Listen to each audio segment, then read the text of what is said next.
She had the kind of face you don't forget. Angular, intelligent, arresting.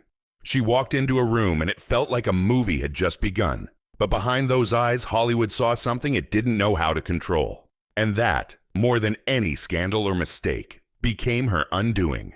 Sean Young's story isn't one of talent wasted. It's one of defiance punished. She was fearless in an industry that rewards compliance. In the early 1980s, she seemed destined to join the ranks of icons, the next Faye Dunaway, the next Katharine Hepburn, the woman who could match any man's charisma line for line. Then came a series of choices, accidents, and public battles that turned her from leading lady into cautionary tale. But was she the villain the tabloids painted, or a woman decades ahead of her time, punished for refusing to play small? It's time we looked again at what really happened to Sean Young, and what it says about how Hollywood breaks the women it fears most. She was born Mary Sean Young on November 20th, 1959 in Louisville, Kentucky, to a journalist father and a screenwriter mother, the kind of family that read novels and argued over art at the dinner table. Her parents divorced early, leaving her to drift between two cities and two temperaments. Her mother's creative drive, and her father's detached practicality.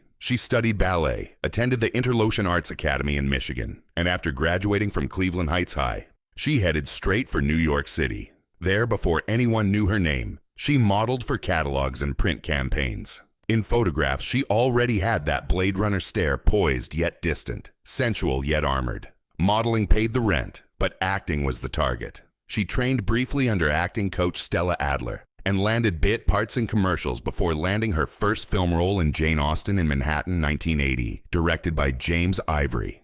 The same year, she appeared in Stripes 1981 with Bill Murray and Harold Ramis, a breakout comedy that let her show off a sly sense of humor. Hollywood took notice. But what set her apart wasn't just beauty, it was self-possession. She didn't defer to men in power, didn't giggle through interviews, didn't play the ingenue.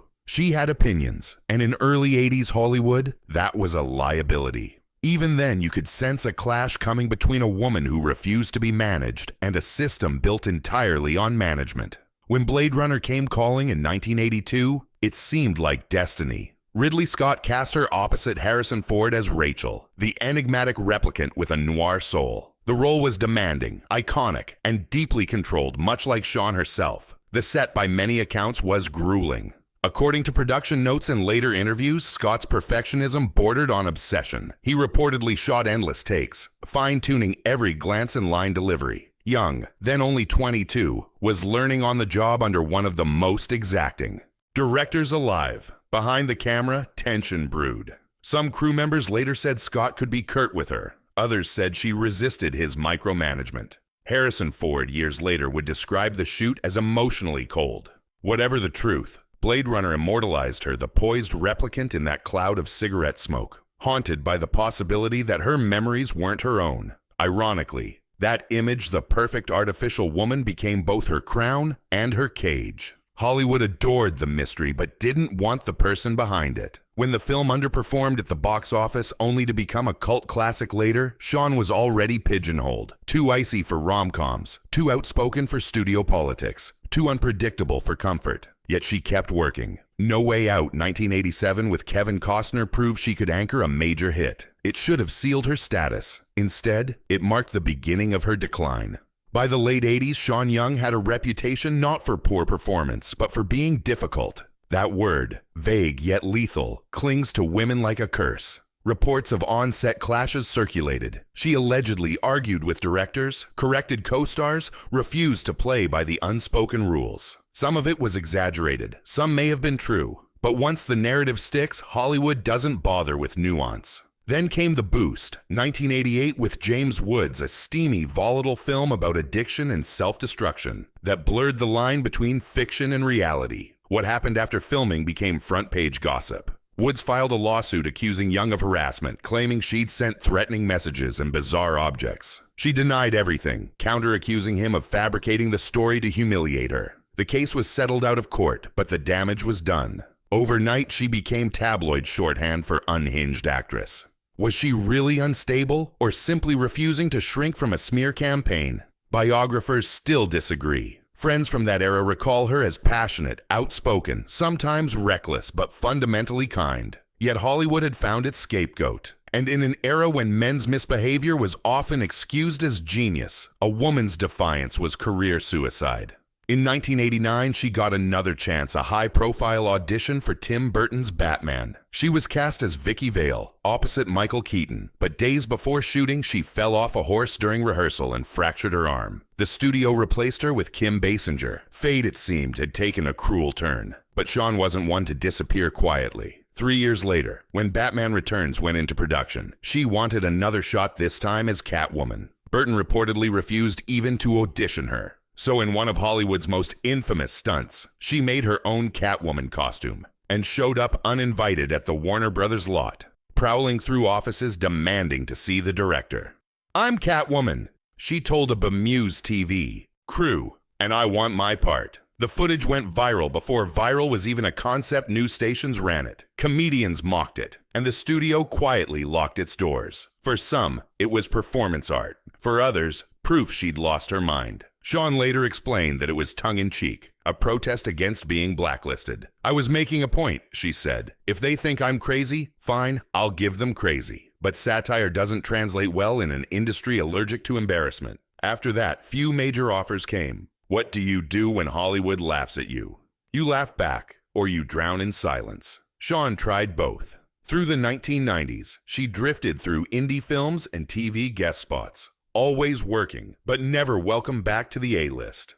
The tabloids kept her name alive, but not her artistry. She was reportedly drinking heavily. Some said she battled depression. Others insisted she was just bruised, not broken. In 1994, she married Robert Lugin, a musician she'd known for years, and had 2 sons. The stability helped, but only for a time. A brief glimmer of hope arrived in the early 2000s. Director Sam Raimi cast her in The Invader 2001, and she began making convention appearances, signing Blade Runner posters for fans who never forgot her. But the media still fixated on her past. Interviews inevitably returned to the Batman incident, the lawsuit, the crazy label. "It's boring," she said in one conversation. "They've been telling the same story about me for 20 years. Maybe they should try listening." What no one seemed to grasp was how her defiance predated and predicted the cultural reckoning that would come decades later.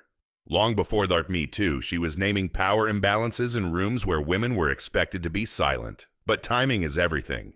In 1989, that kind of honesty could end your career, and it did. By the mid-2000s, her name had become shorthand for cautionary tales, a what not to do, in Hollywood workshops. Then came another twist. She joined Celebrity Rehab with Dr. Drew in 2008, confronting her alcohol dependence on national television. For viewers, it was either an act of courage or desperation. For Sean, it was survival. "I wasn't crazy," she said on the show. "I was hurt. There's a difference." The show humanized her for a new generation. Fans wrote online about rediscovering the woman behind the myth, witty, articulate, self-aware. After decades of caricature, she finally had her own voice again. Independent directors began calling. She appeared in Ace Ventura, Pet Detective 1994 earlier, a surprise hit where she gleefully spoofed her own reputation. Later came small parts in Jugface 2013 and A Kiss Before Dying retrospectives. She even returned to the Blade Runner universe in 2017's sequel, albeit through digital recreation and a brief cameo. It was poetic, a replicant reborn through pixels, reminding the world of the humanity it had once dismissed. In recent years, film historians have begun reassessing her story. Critics now describe her Blade Runner performance as one of the most layered of its decade, the bridge between noir fatalism and postmodern empathy. Younger actors cite her interviews as inspiration, unfiltered, funny, and unashamed. The very outspokenness that cost her work in the 80s is celebrated now as courage. Hollywood's double standard, she once said, wasn't a secret, it was just protected. That line alone could serve as her epitaph, a single sentence that reframes an entire career. The question that lingers isn't what Sean Young did wrong. It's what Hollywood did with women who refuse to be ornamental. For every story about her temper, there's another about her intelligence and professionalism. Directors like Oliver Stone and Denis Villeneuve have since acknowledged her impact, that blend of mystery and vulnerability that made Rachel immortal. Her legacy today exists in fragments, film reels, cult fandoms, interviews that age better with each playback. But beneath it all lies a caution about perception, how one headline can define a life. how one act of defiance can shadow decades of artistry. She remains paradoxically both victim and survivor of the same system that once made her a star. When you watch Blade Runner now, knowing what came after, her performance feels prophetic. That trembling question, have you ever retired a human by mistake, seems to echo her own life. Did Hollywood retire her by mistake or by design? The truth may be somewhere in between. A woman ahead of her time, branded too difficult for daring to own herself. Years later, in interviews filmed from her quiet home in Astoria, New York, she appears peaceful, surrounded by art, her husband, her sons, and the occasional cat curling by the window. The face is still striking, the voice unbroken. "I don't regret anything," she says. "I learned who my friends were.